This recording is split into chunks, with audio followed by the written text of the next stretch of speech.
மாண்பு உறுப்பினர் நேரு அவர்கள். மாண்புமிகு பேரவைத் தலைவர் அவர்களே, மாண்புமிகு பேரவைத் தலைவர் மிக அருமையாக இந்த சபையை நடத்தி கொண்டிருக்கிறீர்கள். அமைச்சர்கள் பதில் சொல்கிற போது திராவிட முன்னேற்ற கழகத்தை பற்றியும் திமுக தலைவரை பற்றியும் அவர்களுக்கு என்ன மனதில் பட்டதோ அதை சொல்கிறார்கள். நீங்கள் அது தவறு என்று சொல்லி நீக்குகிறீர்கள். ஆனால் நேரடியாக லைவ் போய் கொண்டிருக்கிறது. அந்த காலத்தில் லைவ் நேரடியாக கண்ட்ரோலில் இருக்கும், பத்திரிகையெல்லாம் வராது. நீங்க நீக்கினா பத்திரிகைகள் தான் வராது. மேலும் காலையிலிருந்து வனத்துறை பற்றி அவ்வளவு பெரிய விவாதங்கள் நடைபெற்றது. வனத்துறை அமைச்சர் அப்போது வாயை துறக்கவில்லை. சம்பந்தமே இல்லாமல் பெரிய இருக்கிற எங்களை விட சீனியர் செங்கோட்டையன் எனக்கு முன்னால் சட்டமன்றத்துக்கு வந்தவர். அவருடைய துறையிலே அவர் தலைவருடைய பெயரை சொல்லி இப்படி எல்லாம் பேசுவது என்ன நியாயம்? அப்படி பேசுகிற போது மீண்டும் இவர்களும் பேசினால் நீங்கள் சபையை எப்படி நடத்த முடியும் என்பதை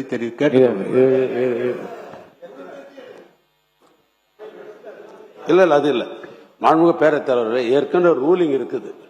இது மாதிரி பல முறைகள் அமைச்சர்கள் பெயரை முதலமைச்சர் பெயரை சொல்லுவதன் அடிப்படையில் அம்மையார் காலத்தில் இருந்து இரண்டு பக்கம் பல பிரச்சனைகள் வந்த பிற்பாடு ஒரு முடிவெடுத்தார்கள் பேரவைத் தலைவர். அதாவது இன்றைய முதலமைச்சர் மாண்புமிகு முதலமைச்சர் ஏற்கனவே முன்னாள் முதலமைச்சர் என்று தான் சட்டமன்றத்தில் குறிப்பிடும் பெயரை சொல்லக்கூடாது என்று ஏற்கனவே ரூலிங் இருக்குதுங்க.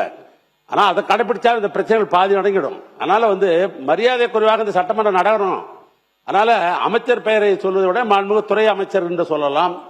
அதுவும் குறிப்பாக முதலமைச்சரை வெளிக்கிற பொழுதும் சரி, முன்னாள் முதலமைச்சரை வைக்கிற பொழுது முன்னாள் முதலமைச்சர் என்று தான் இருக்கிற ரூலிங் இருக்கிறது. அதனால அப்படி கடைபிடிச்சாதான் ஒண்ணு. இன்னொன்னு ஏற்கனவே என்னன்னு கேட்டீங்கன்னாக்கா, ஏதாவது அவசர கருதி உடனே பதில் சொன்னாதான் அமைச்சர்கள் எழுதணும். ஏன்னா அமைச்சர்கள் கடைசியா பேசுவதற்கு நிறைய வாய்ப்பு உண்டு அவர்களை பொறுத்தளவுக்கு. நேரத்தினால கருதி சொல்றேன் நான். எல்லாத்துக்கும் எழுந்து அப்பப்போ பதில் சொல்லணும்னு உங்களால நேரம் கொடுக்க முடியாது. அதையும் கொஞ்சம் பாருங்க.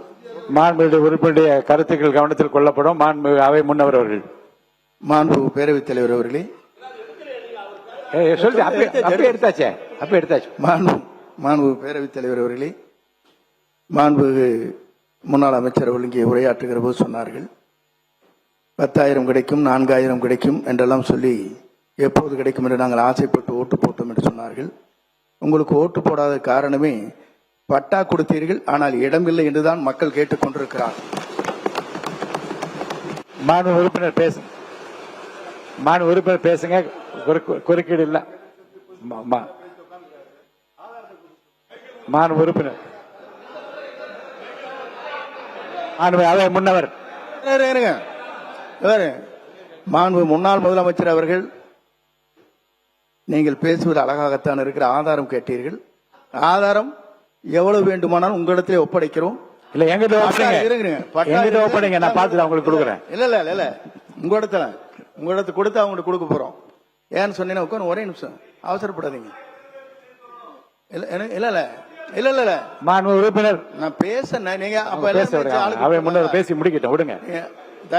அவை முன்னவர் பேசுங்க. மாண்புமிகு பேரவைத் தலைவர் அவர்களே, எங்களிடத்துல வந்த மனுக்கள் அத்தனை இருக்கிறது. பட்டா கொடுத்துட்டாங்க, இடம் காட்டாது விட்டாங்க. இடம் எங்க இருக்குன்னு எங்களுக்கு தெரியலன்னு சொன்னாங்க. அவசர கோலத்தில் இறுதியாக உங்களை ஆட்சி முடிகிற போது 1,00,000க்கு மேற்பட்ட பட்டாக்களை நீங்கள் வழங்கினீர்கள். அதற்கான இடங்கள் பல இடங்களிலே கொடுக்கப்படவில்லை என்ற குற்றச்சாட்டுகள் இருக்கிறது. ஆதாரம் எங்கள் கையிலே இருக்கிறது. உங்களிடத்திலே ஒப்படைக்கிறோம். ஆதாரம். மாண்பு உறுப்பினர் பேசுங்க. இனி குறுக்கீடுகளுக்கு அதிகமா இடம் இல்லாமல் நீங்க பேசுங்க. இறுதியிலே பதில் சொல்வதற்கு மாண்பு அமைச்சர் வாய்ப்பை தருகிறேன். அது வரைக்கும் மாண்புமிகு மாண்புமிகு சகோதரர் செங்கோட்டையன் அவர்கள் சொல்லியது போல ஒரு சில இடங்களில் தவறு இருக்கலாம். நாங்கள் கொடுத்தது 27,000 பட்டம், 27 லட்சம் பட்டம். அப்ப தவறுகள்